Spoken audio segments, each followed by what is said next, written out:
2부 식량 생산의 기원과 문명의 교차로. 4장 식량 생산의 기원. 식량 생산의 시작 시기와 지리적 변동 관계. 1956년에 나는 몬태나주에 있는 프레드 허시라는 나이 많은 농부의 농장에서 일하며 10대의 여름을 보냈다. 스위스에서 태어난 프레드는 역시 10대였던 1890년대에 몬테나 서남부로 왔다. 그는 그 지역에서 처음으로 농장을 일으킨 사람들 가운데 한 명이었다.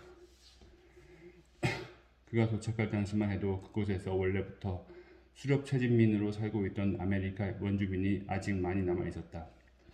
나의 동료 일꾼들은 대부분 평소에 말할 때도 욕설이 툭툭 튀어나오고 주중에 일해서 번 돈을 주말에면 술집에서 홀랑 날려버리는 거친 백인들이었다. 일꾼들 중에는 랩이라는 블랙 푸쪽 인디언도 있었는데 그의 행동은 상스러운 백인들과 전혀 달랐다. 예절 바르고 상냥하고 책임감이 있었으며 술도 마시지 않고 말솜씨도 좋았다. 그는 내가 처음으로 많은 시간을 함께 보낸 인디언이었고 나는 곧 그를 존경하게 되었다.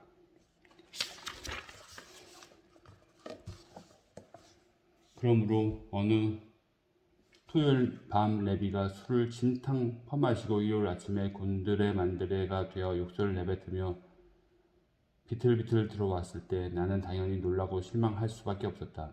그의 욕설 중 이 말이 기억에 남아있다. 지옥에나 가라, 프레시 허시. 그리고 스위스에서 너를 태우고 왔던 그 배도 지옥에다 떨어져라. 그 말은 내가 다른 백인 아이들과 마찬가지로 영웅적인 업적이라고만 배웠던 미국의 서부 정복을 인디안이 어떻게 바라보는지를 통렬히 깨닫게 해주었다. 프레드 허시의 가족은 프레드를 어려운 조건에서 성공한 개척자이자 농부로 생각하며 자랑스러워했다. 그러나 사냥꾼이며 유명한 전사였던 레비의 부족은 이주해온 백인 농부들에게 땅을 빼앗겼다. 어떻게 농부들이 유명한 전사들을 이길 수 있었을까?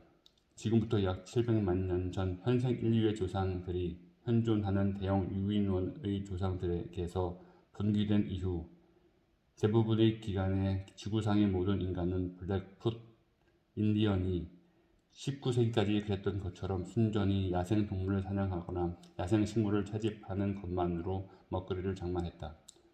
그러다가 몇몇 민족이 비로소 식량 생산이라는 것, 즉 야생 동식물을 가축화, 작물화 해 그 가축과 농작물을 먹는 일을 시작한 지는 약 1만 1천 년도 채 되지 않았다. 오늘날에는 지구상 대부분 사람들이 직접 생산했거나 다른 사람들이 생산해준 음식을 소비한다. 현재와 같은 변화 속도가 계속된다면 앞으로 10년 이내에 그나마 남아있던 몇몇 수렵 채집민 무리도 생활 방식을 바꾸거나 와해되거나 다 죽어버릴 것이다. 그리하여 수백만 년 동안 지속되었던 수렵 채집민의 생활 방식은 종말을 고하게 될 것이다. 선사시대의 식량 생산이 시작된 시기에 민족마다 달랐다. 오스트레일리아 원주민 같은 일부 민족은 끝까지 식량을 생산하지 않았다. 고대 중국인 같은 일부 민족은 독립적으로 식량 생산을 시작했지만 고대 이집트인을 포함한 다른 민족들은 이웃에게서 배워왔다. 식량 생산은 간접적으로 총기, 병원균, 쇠가 발전하는 데 필요한 선행 조건이었다. 그러므로 각 대륙의 민족들이 농경민이나 목축민이 되었느냐 말았느냐 또 되었다면 그 시기는 언제였느냐 하는 지리적 변동은 그 이후 각 민족의 대조적인 운명을 설명해주는 것이기도 하다. 정복과 식량 생산 사이의 주요 연관성. 앞으로 6장에 걸쳐 식량 생산에서 지리적 차이가 어떻게 나타났는지 살펴보겠다. 그 전에 이 장에서는 우선 피사로가 아타우알파를 사로잡고 프레드 허시의 동족들이 레비의 동족들을 쫓아낼 수 있게 했던 여러 이점과 식량 생산 사이에 존재하는 주요 연관성들부터 다듬어 보기로 하자. 첫 번째 연관성은 가장 쉽게 생각할 수 있는 것으로 소비할 수 있는 열량이 많다면 그만큼 사람들이 많아진다는 사실이다. 야생 동식물 중 인간이 먹을 수 있고 사냥 또는 채집할 만한 가치가 있는 종은 소수에 불과하다. 나머지 대부분의 종은 음식으로서 쓸모가 없다. 다음과 같은 이유 중 한 가지 또는 그 이상에 해당하기 때문이다. 소화가 안 되거나 나무껍질, 독이 있거나 모나크 나비와 광대버섯, 영양가가 낮거나 해파리, 까서 먹기가 따분하거나 아주 작은 견과류, 채집하기 어렵거나 대부분 유충, 사냥하기엔 위험한 동물, 코뿔소 등이다. 육지에 존재하는 생물 자원, 현존 생물의 총량의 대부분을 차지하는 것은 목질과 잎인데 그 대부분은 우리가 소화할 수 없는 것들이다.